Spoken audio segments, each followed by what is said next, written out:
What's up, Internet? This is Danny from Homestead DNA. So, I've recorded several videos and I have not published any of them because I've just been busy and I also didn't finish them. But I wanted to give you guys a full update on everything that's going on. It's springtime, everything's busy, trying to get gardens ready. It's just that time of year again.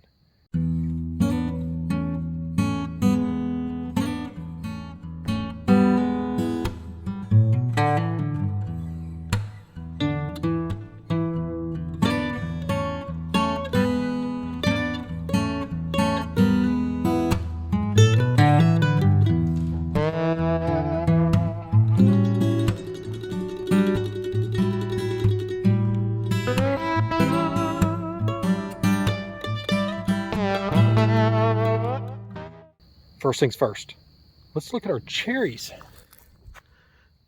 Can't really see a whole lot because they've already bloomed, already blossomed, and so now the blossoms are dying. However, you start to see little baby cherries.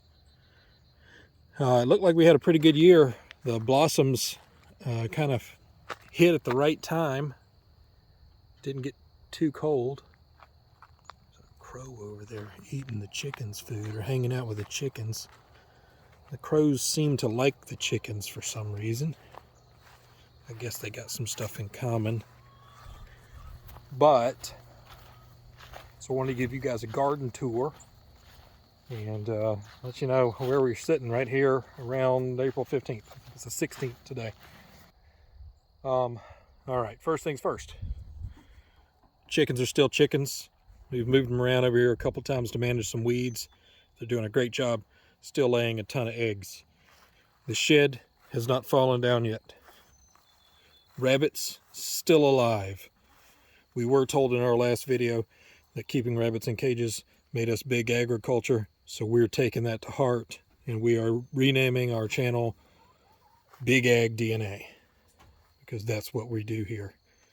Big agriculture, right? Big agriculture? Is that us? Meadow? What do you think? Would Big Ag give you this, Buckingham? He loves his sunflower seeds. His little treats.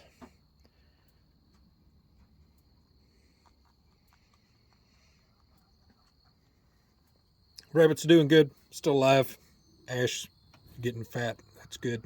It's a compliment. It's not negative. Check this garden out, though. It is started. All of these are flowers. All kinds of different flowers. Tons of them that we have begun. These were actually here last year. I think they're some form of daisies. Not really sure, but they're still growing. But all of these are a lot of snapdragons. There's some sunflowers down at the end. Tons of different yarrows, other things I can't pronounce. We do have this little greenhouse we got off of Amazon. It's actually been pretty good for us. It's just something we can use to kind of harden off some plants and shelter them a little bit. But you can see all of our seed starts over here, or at least some of them. There's still a lot inside, especially our peppers, but these are all sunflowers. But Amy's doing basically sunflowers where she starts one every week so that she'll have sunflowers throughout. You can see our broccoli over there. It's getting pretty close to being planted. We've got some celery in there. And then all of our tomato starts. And there's 3 plates of those and a few more down here as well. So we're going to have plenty of tomatoes this year. But since it's still pretty early in the season, it's really not even our last frost date, last average frost date.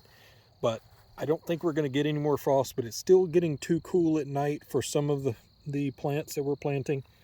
However, it's getting close.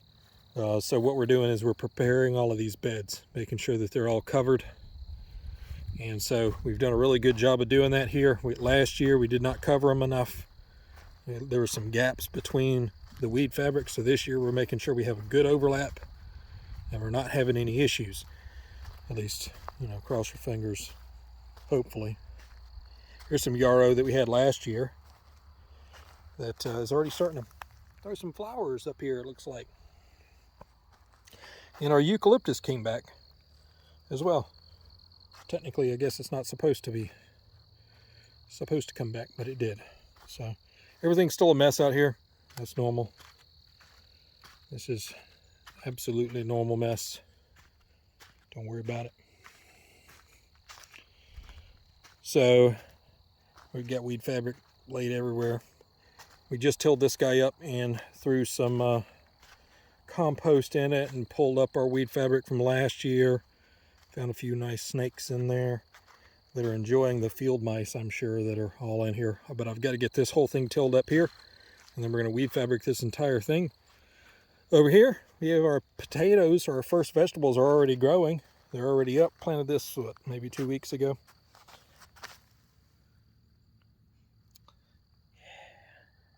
It's not a straight row, but I don't care. But yeah, we got 6 rows of potatoes, 2 different varieties. On our trellises, they're going to go all of our tomatoes, cucumbers, mostly over here. Pretty much all tomatoes and cucumbers. And then over here it's going to be pole beans and loofah. And probably some other things too. We didn't really do this year, we didn't do our normal spring crops. Like normally we do some peas, we'll do radishes, and some lettuces. We really just did not do that this year. I guess we found that maybe it wasn't worth the effort for some of those things. We weren't really eating them that much, so we kind of skipped that. But we're doing a lot more of our staple crops. Tomatoes, we're going to do a lot of okra, we're going to do a lot of peppers. We're going to do a lot of corn this year. Hopefully I'm actually successful at it.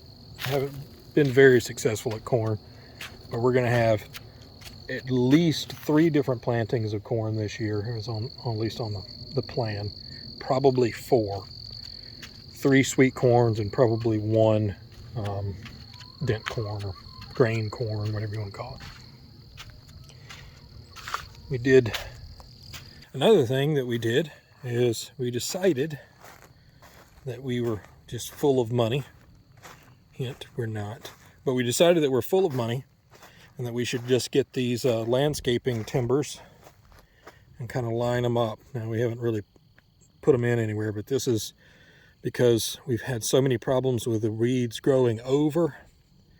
And the major issue is that, you know, mowing around and weeding around, I don't want to kind of shred this stuff up, this weed fabric. So it gives us a nice barrier that I can actually mow up against, and it'll make it look really nice.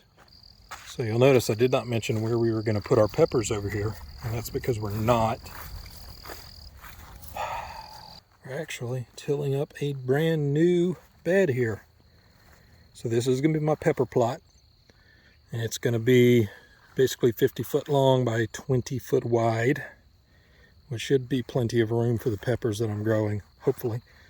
And then I'm going to have another one back here that's going to be its own corn plot. I'm going to have to run drip irrigation and all sorts of stuff through here.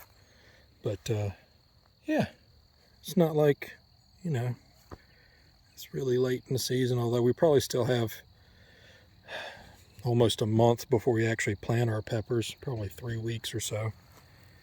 So I've got time, but it's going to be a lot of work to get this finished, for sure. It's a beautiful day out today. So all in all, this is the not so exciting time of year in gardening, but it is the largest amount of work overall, but it's the most important, which is preparing the garden. So we just want to give you guys a quick update on that, and I appreciate you guys stopping by again, and we look forward to actually producing something here soon so you guys can see what we're growing. But we'll keep you updated on our flowers and our planting schedules and stuff like that. But definitely good seeing you guys. Y'all take it easy, and we'll talk to you later.